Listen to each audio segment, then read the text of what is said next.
চলে এসেছে মধু মাস, জ্যৈষ্ঠ মাস। এই সিজনে প্রচুর পরিমাণে আম কাঁঠাল পাওয়া যায় বাজারের ফলে ফরমালিন দিয়ে পাকানো হয়। তাই চাইলে ঘরোয়া উপায়ে ফরমালিন বা কেমিক্যাল ছাড়া বাসায় আম ও কাঁঠাল পাকাতে পারেন আপনিও।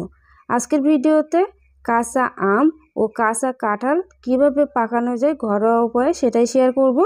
আশা করি এইভাবে বাসায় আপনারাও কাঁচা কাঁঠাল ও কাঁচা আম পাকাতে পারবেন। তো চলুন তাহলে দেখে নিই কীভাবে আপনারা বাসায় কাঁচা আম ও কাঁচা কাঁঠাল পাকাবেন ঘরোয়া উপায়ে, তার পদ্ধতি দেখে নিই।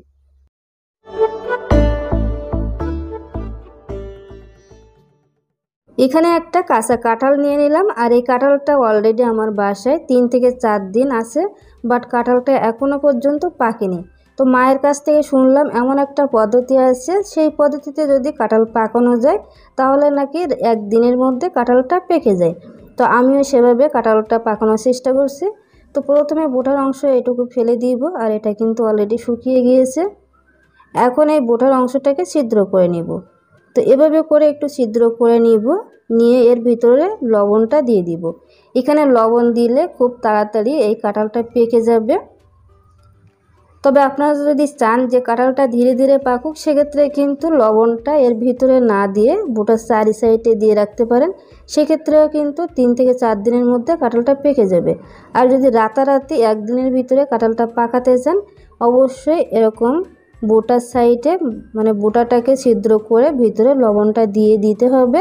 আর এখানে যদি পারেন একটু কাগজ বা কোনো কিছু দিয়ে ভিতরটাকে সিল করে দিতে পারেন বোটার অংশটা, তাহলে কিন্তু দেখবেন 6-7 ঘন্টার ভিতরে কাঁঠালটা পেকে যাবে। তো লবণটাকে আমি ভিতরে দিয়ে দিলাম এবং এই ডাটার পাশেও দিয়ে দিলাম বোটার সাইডে দিয়ে এটাকে একটা গরম স্থানে রেখে দিব। আমি এটাকে রান্না করে রেখে দিব।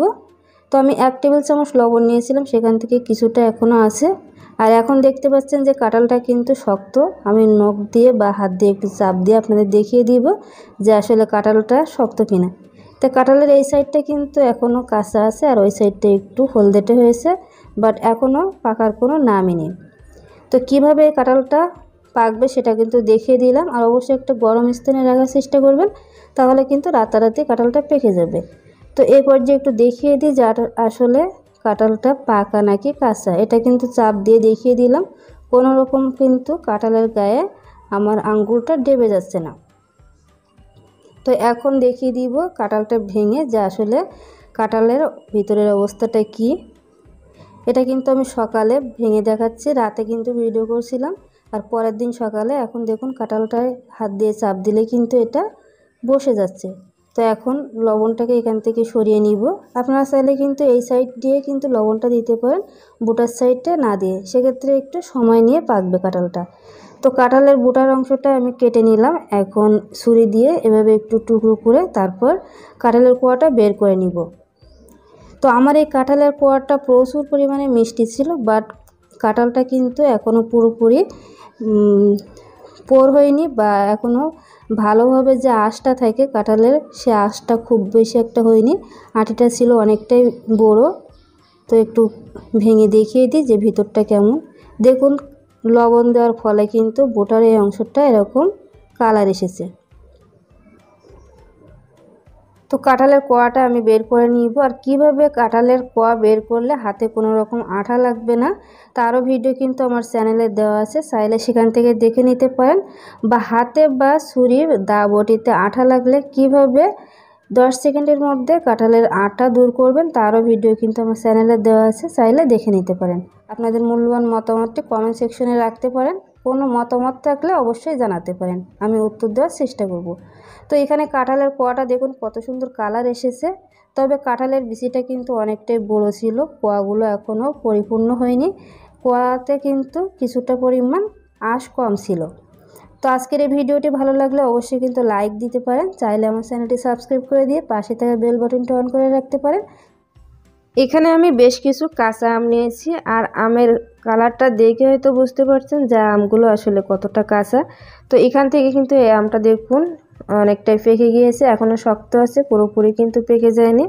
তো এখন দেখিয়ে দিব আমগুলো আসলে কিভাবে পাকানো যায়। তো এখানে আমি একটা কার্টুন নিয়ে নিলাম, আর নিয়ে নিলাম একটা তোয়ালে। তোয়ালেটা কিন্তু এরকম পুরুত্ব থাকতে হবে। মানে এই তোয়ালিটা কিন্তু এমনিতেই অনেক গরম থাকে। কিছুটা দিয়ে দিলাম, বিছিয়ে দিলাম। এখন আমগুলো এক এক করে দিয়ে দিব। তো একটা আরেকটার গায়ে না লাগে এভাবে করে দিয়ে দিব।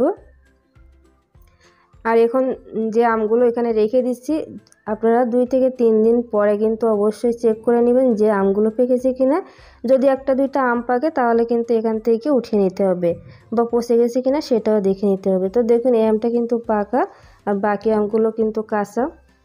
তো এভাবে দিয়ে এর উপরে বাকি যে কাপড়টা আছে সেটা দিয়ে দিব, বা তোয়ালিটা আছে বাকি অংশটা সেটা দিয়ে কার্টনটা চারি সাইড দিয়ে মুখটা লাগিয়ে একটা গরম স্থানে রেখে দিব। চাইলে কিন্তু আপনারা রান্নাঘরে রাখতে পারেন, বা যেখানে আলো বাতাস আসে, বাইরের থেকে রোদ আসে, এরকম জায়গায়ও কিন্তু রেখে দিতে পারেন। দেখবেন যে 1-2 দিন পরে আমগুলো পেকে যাবে।